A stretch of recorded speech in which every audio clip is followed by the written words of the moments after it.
Naglalakad kami noon sa bundok para puntahan ang isang pamilyang aming tutulungan. Bago pa man kami makaabot sa bahay, Hello po. ay mayroon akong nakitang Hello. isang dalaga na Anak niyo po? nakaupo.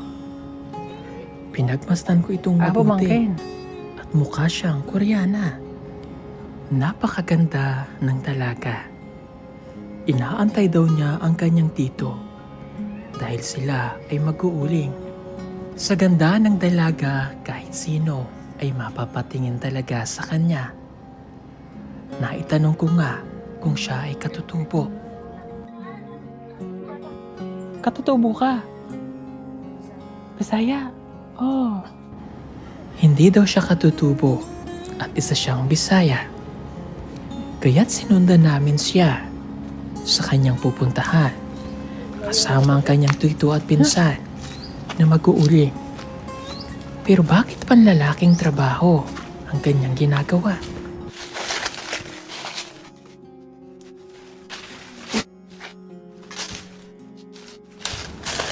Mabigat na trabaho ito para sa isang babae. Pero kailangan niya daw itong gawin para makatulong sa kanyang pamilya. Hindi na siya nakapagtapos ng kanyang pag-aaral. Napilitang huminto noong grade 10 na siya dahil sa kawalan nila sa buhay at piniling magtrabaho na lamang. Namasukan na rin daw siyang kasangbahay para makatulong sa kanyang mga kapatid na nag-aaral. Pero hindi daw sapat ang kanyang kinikita doon kada buwan. Kaya't umuwi na lamang ulit siya rito para makatulong sa kanyang tiyuhin na nag-uuling na maitutulong din niya sa kanyang mga kapatid na nag-aaral ngayon. Nakakapagod ang ganitong trabaho at napakarami niya pang kahoy na hakutin. At kapag napagod, magpapahinga sandali. Pinagmasdan lang namin siyang mabuti. Pero napakarami niyang iniisip. Palaging nasa puso niya ang kanyang pamilya. Marami siyang pangarap para dito. Gusto niyang maging sundalo noon. Pero ngayon, nawala na daw siya ng pag-asa. At gusto na lamang niyang magtrabaho. Ang pag-aaral, nalimutan na daw niya.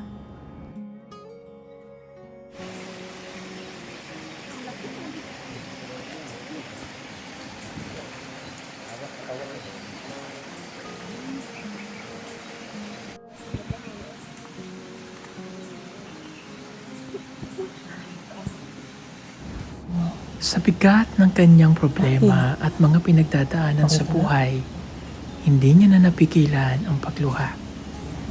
Mga kababayan, siya po si Chris at narito po ang kwento ng kanyang buhay. Teka lang, Chris.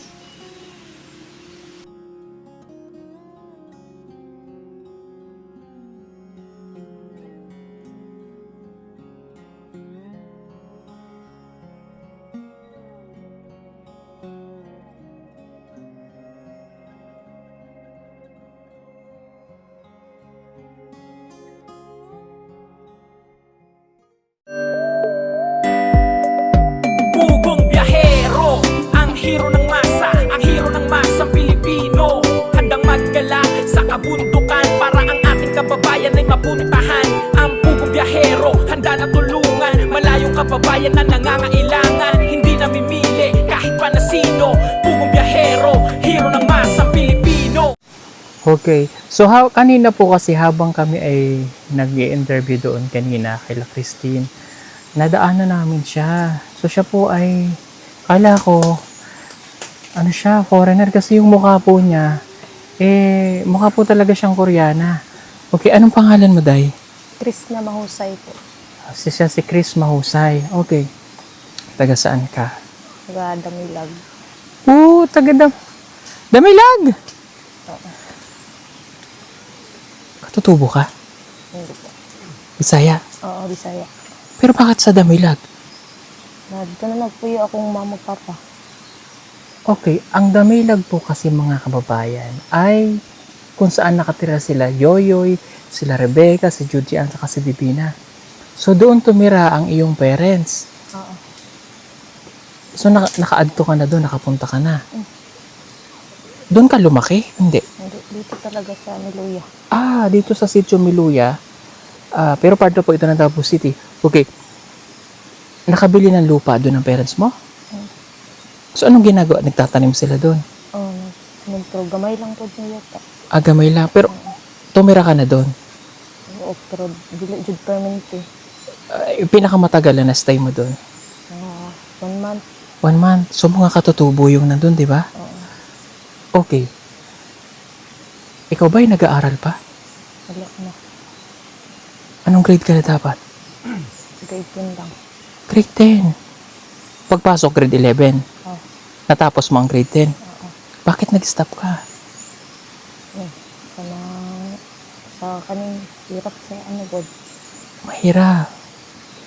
Mahirap ang buhay ninyo. Ilan kayo magkakapatid? 5, Pangilan ka? pangatlo. Itong duha? Nag-eskwela pa grade 10 o grade 8. So ikaw yung nag-give up. Nagbigay sa kanila para sila makapag-aral. Sahay, naghahatag ko ito. Nagtrabaho pa ko. Nagpadala ko lang mama sahay. Kaya gamay lang po ang sahod. Nagtrabaho ka? Anong trabaho mo? Sa bahay. Tapos, sahay trabaho kay ng sales associate ng mga naod og tempered. Ayun na. Nagkatulong po siya o kasambahay sa Davao City. Oo. Tapos sa mga pwesto yung nagkakabit ng tempered.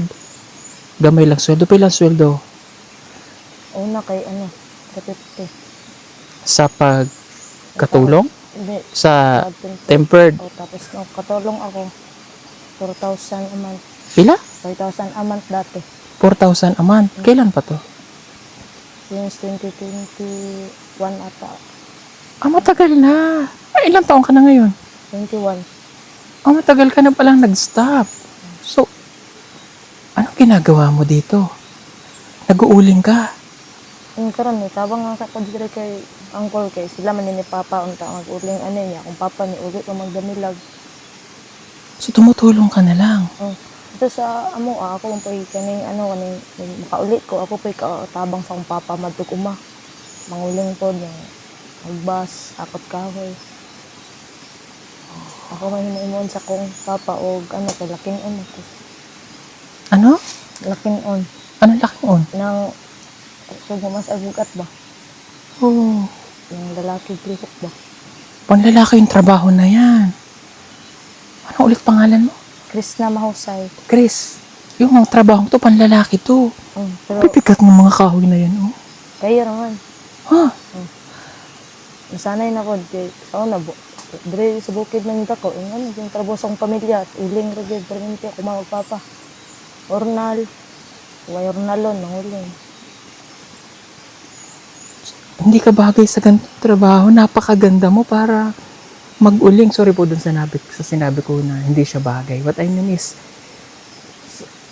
pag nakita niyo po siya ng personal, yung itsura niya, Korean. Parang mga Korean artist. Mga napapanood dati sa Korean drama. Ano lang ba? Yung mga kapatid mo, ganyan din na itsura sa'yo? Hindi. Ang uban dili. Sorry ha. Ikaw ba'y anak ka talaga ng nanay at tatay mo? Oh, Sure ka? oo. Hindi ka ba anak ng ibang lahi? Hindi. Ba't ganyan na itsura mo?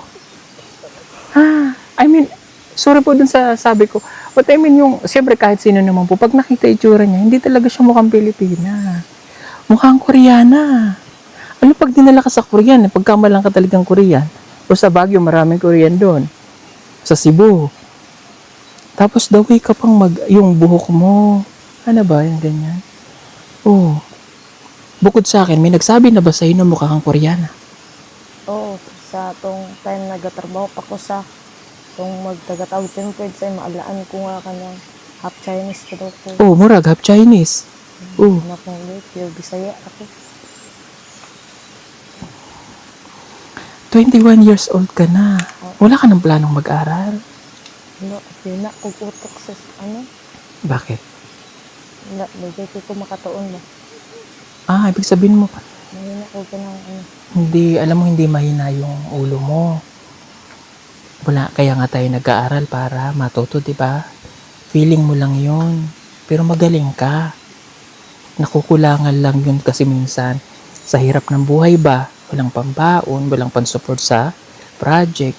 Kaya gano'n. Di ba? Pero ano yung pangarap mo, Chris? Ano talaga yung pangarap mo? Sundalo. Okay, sundalo. Okay. Bakit sundalo? Kaya ano, kung gusto ko po isa po sana makatabang ko sa pamilya din. Ano po, ano din sa bayan ba? Ano, Okay, gusto niyo daw makatulong sa pamilya, aside doon ay nakatulong sa bayan. Sorry kung matanong ko ha, hindi ka pa nag-asawa? hindi, Bakit? hirap po. Hirap. Mm-mm. Hmm. Kamusta ba ang buhay ng pamilya mo? Talagang mahirap? I mean, Mahirap. kasi babae ka eh. Yung mga gawain katulad nito, hindi dapat ikaw yung gumagawa. Pero bakit ikaw yung nagtatrabaho para sa kanila? Bakit ginagawa mong ganito yung buhay mo? Para lang po makatabang ko sila ha. Ingalim po ako, ingalim di ko nagdako. So ito na yung kinalakihan niya, sabi niya. No, kinalakihan niya nito ganitong trabaho. Lang rakog trabaho o mga tabang-tabang sa kong papa sa ingani tong 16 years old na kong kasambahay ko. Oo. Naging kasambahay ka. Pero Chris, sa iyong pakiramdam, ito ba talaga yung buhay na gusto mo? Dili po. Hindi, no? So ano yung pakiramdam mo na ganito yung buhay na tinatahak mo ngayon? Lisod kayo. Oo. Nang labi na tayo mahutag bugas. Lisod kayo. So minsan walang pagkain? Bigas? Hindi rin maabot din sa yung mga utang. Hmm. Ang ganyan para na ano. Nabi ako yung mga manghod ng eskwela po. Pinakagamay na kapatid, ilang taon? 14. 40 na. So medyo malalaki na. Then, So, akong duha kapag kumangkon, napod sa amuan, nagpuyo. Ako pong mama nagbuhi. Kaya hirap po yung ate na po. okay. Ang nabana man na to, kay katatubo nito, hirap po kita. Tayo ka nga, tindog ka. Matangkat siya eh. Oo. Alam mo kung nakapag-aral ka, mas maraming oportunidad pa para sa'yo. Kung bibigyan ka ng chance na mag-aaral ka pa. Chris? Siguro. Ha? Dili, siguro. Bakit? Sayang, Chris. Sayang ba? Bakit ayaw mo na mag-aral? Wala lang kung magtrabaho. Gusto mo magtrabaho? Alam mo ba pag nakapag-aral ka, mas maayang trabaho? Diba? Oh.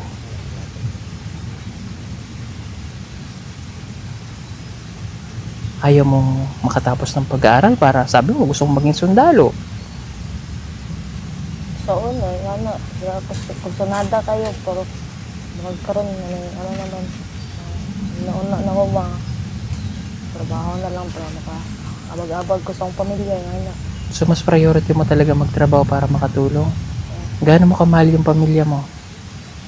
Palangga kinaw sila, mabalaka ko pag kaning, sila na, may ako mama, o papa, wala ko kasi ngayon, naiba rin sa eskwelahan, o mga manghod. Balaka ko, ito nga po ko sa Davao. Ito yung paraan para mangutang ko, para mapadala na ko sila ha. Oo. Bayaran na lang ako ng sildo na ko ngayon. Grabe, priority niya po yung pamilya nila. Yung pamilya niya, gusto niya matulungan.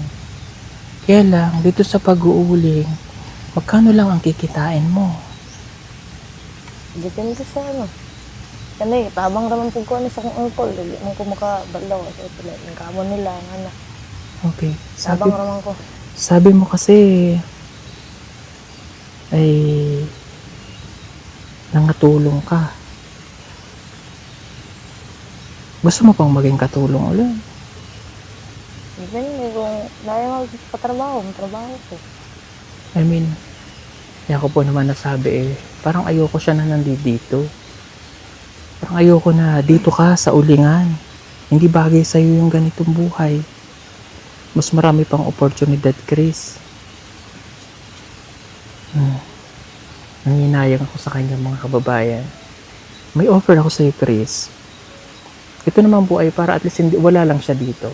Kumbaga matulungan lang natin siya.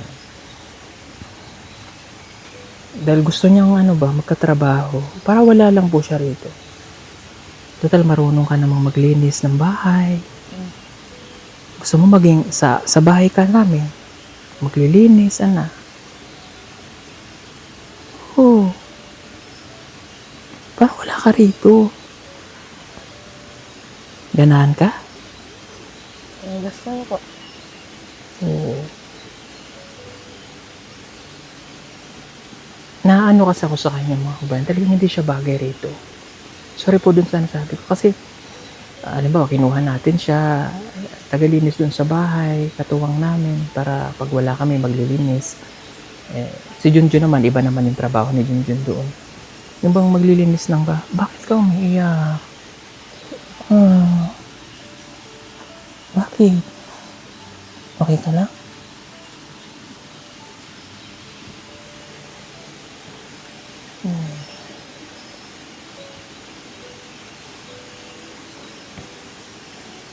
Okay ka lang, Chris?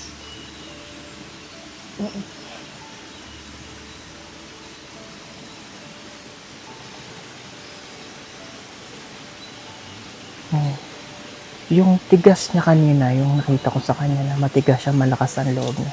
Pero may soft na bahagi ng buhay niya, kaya po siya umiiyak. Bakit ka umiiyak, Chris?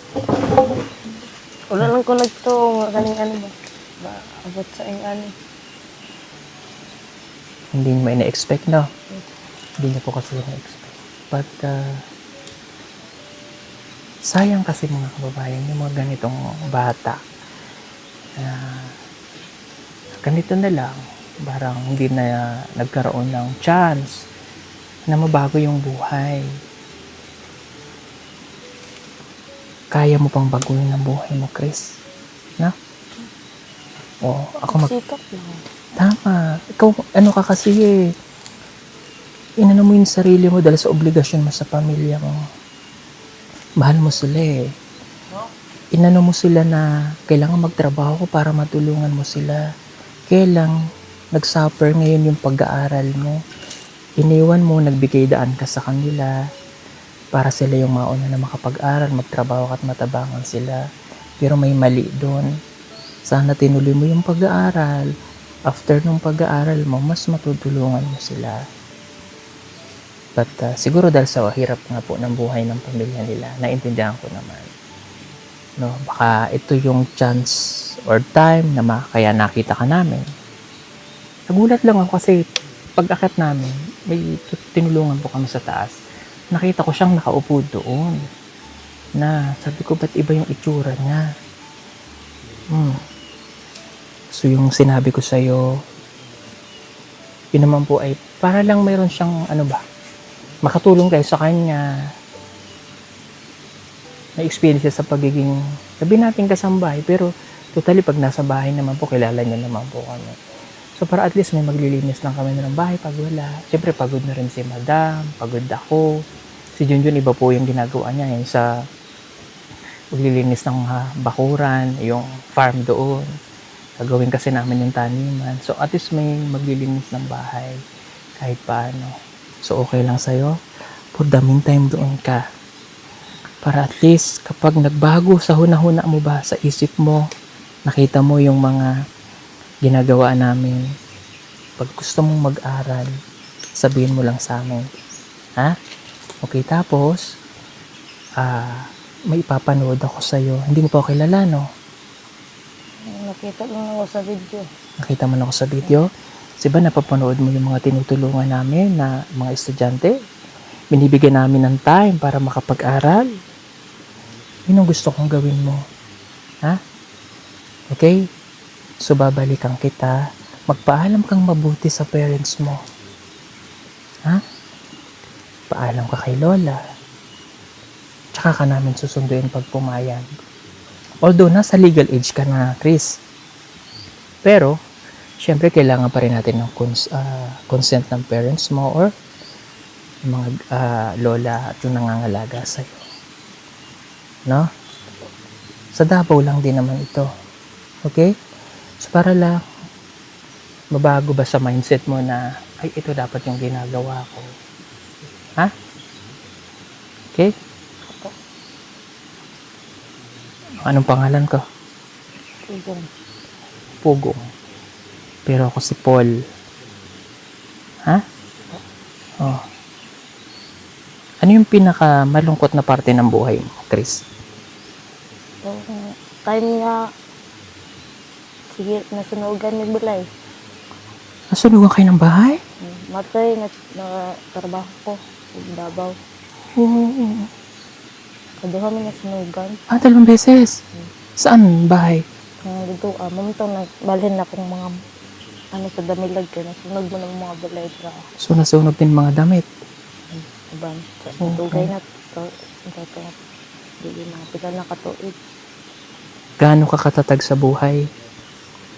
Matatag ka ba? Ito surrender ay. Wala daw surrender. Oo. O siya, sige mga kababayan. Babalikan kita, Chris, ha? Susunduin ka namin. Bibigay ko sa iyo ang number para matawagan mo kami. No? Okay. So, mayroon kaming ibibigay lang na tulong sa iyo, ha? Para at least magkaroon ka ng kasiyahan, ha? Alam kong malungkot ang iyong buhay dahil sa iyong mga obligasyon. Okay? Oh. Oh. Kunin mo tong 5,000, Chris, ha? Salamat po. Oh. Padala, ihatod na nila mga uban. Tignan, ipapadala niya sa parents niya. Parang tripang bugas. Pambili ng bigas. Ganon ka ano yung ano niya. Yung mindset niya na makatulong sa pamilya. Napakabuti mong anak, Chris. Salamat kayo, sir. Sana lahat ng bata katulad mo nang iniisip yung pamilya. Sa amin sa Tagalog namin ba, yung salitang ganito, kababaeng tao mo pero dito ka nagtatrabaho. Kaya sabi ko, hindi ka bagay rito. Ha? May iba pang oportunidad na mangyayari sa iyo. For the meantime, para at least maisip mo kung ano talaga yung para sa iyo. Ha? Okay? Magpaalam kang mabuti. Sige po mga kababayan, siya po si Chris. No? Pero matanong ko lang ulit. Totoo bang anak ka ng parents mo, ha? Oo. Totoo? Joke lang po. Sorry for my word. Kasi nga, baka mamaya may magalit na hindi ka pala anak nila at iba yung parents mo, ha? Wala? Dili? Sana makilala ko yung parents mo sa Damilag. Nasaan ang parents mo sa Damilag? Saan banda? Sa Mampukaw, di ba? Na first nga balay nga gamay kayo. Mampukaw. Mampukaw. Mampukaw man ito, yung kaila Jeffrey? Oo, Mampukaw. Mampukaw. Tapos, di ba may gamay na Balay. balay? Nakauna. Tapos sunod ato. Katong May tindahan? Katong maaisin ang bungbong nga muro. Na-design nga sing. Mm-mm. Ano man to siya kanang ang katunga sa mong balay dapit sa gawas kay gihimo pag temporary simbahan ba. Itong nabungbungan na ugsin. Kasi ngalan na imong nanay doon. Bibing Mahusay. Bibing Mahusay. Kung papa kay Romel Mahusay. Romel Mahusay. Di ba may tindahan doon? Tapos may purok. Dili ra dapit nga ano banda. Dili nakaabot sa puro. Okay. Alam ko na. Sige po mga kababayan. Salamat po at pupuntahan ko yung parents mo doon. Bukas na doon kami sa Damilag. Ha? Sige po. Salamat po sa inyong lahat mga kababayan. God bless po sa inyo.